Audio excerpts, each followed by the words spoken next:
What is going on, guys? Greggles TV. I wanted to do an updated review of the TCL 425. This is the 4 series. Now they have different numbers depending upon where you purchased it. Like I bought mine off Target, so I'll have some, different, maybe a slightly different model number than you do. But anyways, the features and all that should exactly be the same. So the first thing I really like about this TV is that it has Roku built into this. Now Roku is similar to what a Fire TV would be, to what a Apple TV would be. It's that software that you watch and you can download apps and things like that. And this is excellent at that. I love it. It has basically any video app that you could possibly want. It even has audio apps as well. So if you have Spotify, it has that.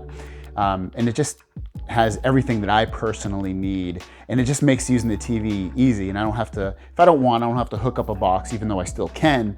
But I just love that it has basically any app that I want to watch TV with. YouTube, Netflix, Amazon Prime Video, has MB, which is like you can watch your videos on demand, that your personal videos.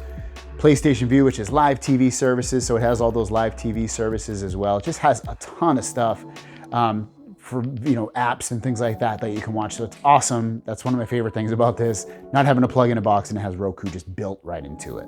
Another great thing is reliability. It's fairly reliable. I haven't had really any issues. There's one issue I've had, and I'll talk about that towards the end of this video. But other than that, like the built-in Wi-Fi is connected and strong. The apps generally always work. It's very easy to use in terms of like navigating the system. Everything's on this left-hand menu from the home screen, which is going to show you all the apps and input settings that you have up here. And then you can go over to featured free, which is going to be like apps and video services they think you might want to watch. Your feed is going to be things that you have installed and they've put into different feeds. There's a movie store through Fandango, a TV store through Fandango. You can search for basically anything, TV shows, movies, apps, whatever you want. It shows you all the streaming channels they have on here, and they break it down between featured or 4K, new and notable, most popular. So it's just really, really easy to use. I love how easy it is to use. It just doesn't get in the way. It's not a separate menu to get to this. Another great thing is they have this power setting called Instant On. So basically, I'll turn the TV off real quick. So it's gonna turn off. And then watch, watch how quick the TV turns on. I'm gonna just press the power button.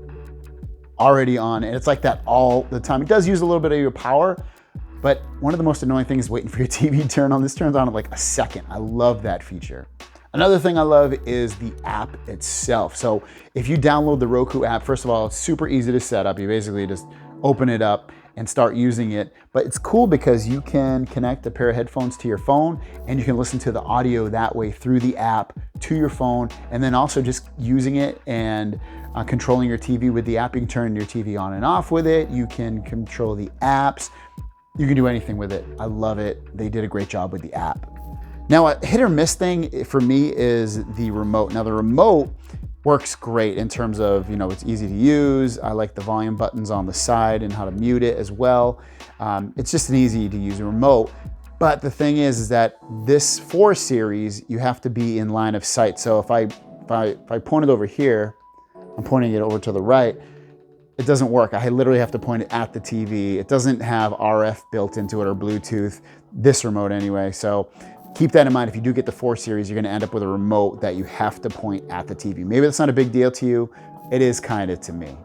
Another thing that's not bad and not amazing, so the screen itself, it's good. I mean, it does 4K, has HDR, has all that stuff. And like I said, it looks generally good, but it's not like amazing. Someone's not probably gonna come over your house and be like, I am amazed by your TV. It looks so good. It does look good, don't get me wrong. It's just not the best they offer. It's not the best on the market, but it's definitely usable. I don't think you'll be disappointed with it at all. One thing you might be disappointed with are the viewing angles. As you can see here, the color's spot on pretty much when you're using it, but when you put this at an angle, when you do see it at an angle, you do lose some of the color. I don't know if you can tell here, but the color it gets a little bit whiter, a little more washed out with it from an angle. But to me, it's not a big deal because we almost always watch it straight on.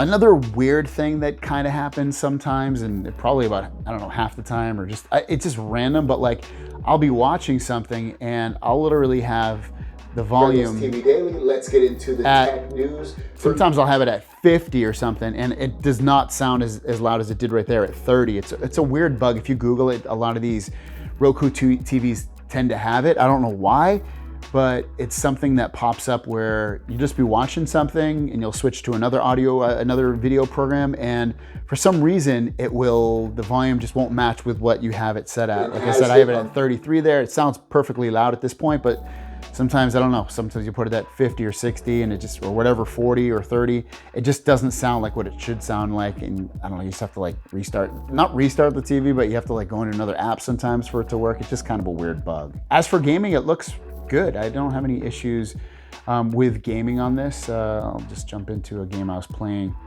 which is called Erica, but it's really, this game's really a full motion video game. It's kind of a story game. So if she looks real, she actually is real. She's not a video game character. It's an interesting game. I just downloaded it the other day, but it's a cool game. And yeah, games look good. I think you'll be happy with when you play games on this. This recording right here is making some of the color from the lights pop off the screen. But in real life, it doesn't show. It's pretty matte, this screen. It doesn't really reflect that much light off the screen, so it's pretty nice in that regard. So don't think what you're seeing now is gonna be as washed out as it is what I'm looking at. It looks perfectly fine on the screen with what I'm doing. So pretty cool stuff for gaming. If you're a gamer, I think you'll be happy with this TV, especially with the price. Other than that, guys, this TV is pretty rock solid. I'm actually really happy I got it. And I know the exact TV I got at Target's $299. I'll link some other stores down below as well, like Amazon and Best Buy and stuff if you want to get it there. But it's so far, I'm very impressed with the TV. Just a couple of things that I wished were a little bit better in terms of the remote. I wish I could use it without having to point it directly at the screen.